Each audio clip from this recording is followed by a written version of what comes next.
Vauya ava, vauya nani Vaudze kwandiri ava vadiki Nana maini nendo vapfekedza manepi Aiwa ndotodivenda ndotodivenda vana vadiki inye kuti tazongoitawo zvezvezvo chipo unacho unotodivenda Exactly. But apa izvozvi nyechi vanduwanachi usina kunyatsogadzirira Because ndangosvika ndakanzwa kuti pana vaita ana ngwere here mheno handinatsoziva ana bad image ameno saka inye kuti you know what to do comment section zita rako unonzi anhu yepadhuza Master Givench. Master Givench Exactly. wa challenge Badboy na Mr Retreat Yes, pina comment section pina comment section uti zvakamira sei Master Givench challenging Mr Retreat and Badboy Katero Michaela tiperi team tuone Olani vauya ava vauya nani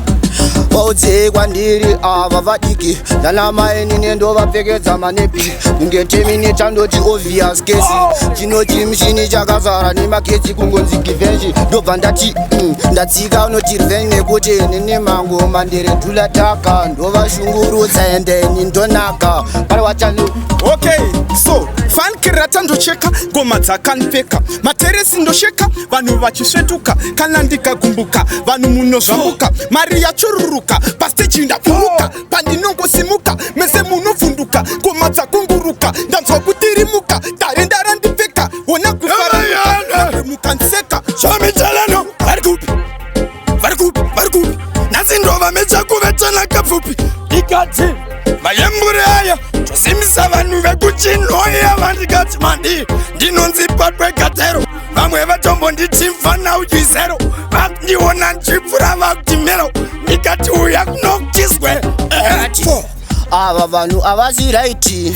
vari kuti akandirwa kusaiki ndiri pati ndovakandira spike nekuti kunzi Givench ndonaka unge Nike zvese izvi zvamaitoti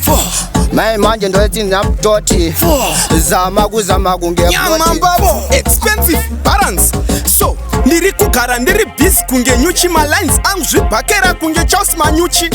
naijeriye nifaka dolobuchi ndinosona ridhimu but ndakashaya mastichi ndonyunya vanhu kubhora sarakitichi ndine simba zhinji kunge ndamwa dragon neswichi handina nguva navo ndakarasa wachitokachikomana chabvarura nguva yekurova friseu bigapa besa bovotivesiteu wagwan machis ndiri inoteu vakutonkorobhera vese kunge tevoti Njonda Kadzi vadii vanyatsi tinova zora segodi vakadzi vakuti Katero akutamba kunge makadzi ndine mfana wekuchinhoi vauya nani vauya pano ava vari kuimba tende asi inini ndovamisa ndine mangente ndinonzi Givench inini kunge ema ndipa ari nani fana ari kunhuhwa pfu anani mupfana wani ari kuenda nani kuambani ndekuti eva Mr Retreat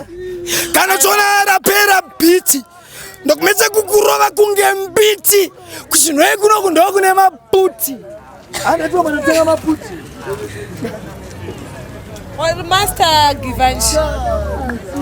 Master Givench ndianga challenge you know mkove section chingotudza Master Givench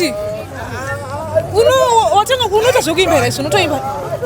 ndorekota hangu pachitombo chachi but wangoti since wadarika wamboonova imbo ukatirenga umbotaridza chipo chako wakati umbowa challenge saka semaonera kwapa mavhoti anga akamira seya hatikuziva kozi vanogona kuita zamulotika hatisi kunatsoziva vanogona kuvhotavo but vanogona kuzodzikisira kozi first time tangondoona wangu maklasi first time waita basa nekutry kuda kudhifenda gaito rako aiwa chipo chiripo aiwa ndotodhifenda vana vadiki inyaya yekuti tazongoitawo zvezvezvo chipo unacho unotodhifenda Exactly. but apa izvozvi nyechi vanduwanachi usina kunyatsogadzirira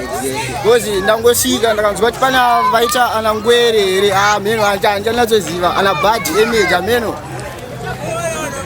saka inye you know what to do comment section. Thank you so much for watching. Thank you so much for following Platinum FM Platinum Vibe Studio Session Street Studio ndopata tichiranza chipo zvedu ndandine ngoma takaenda nadzo.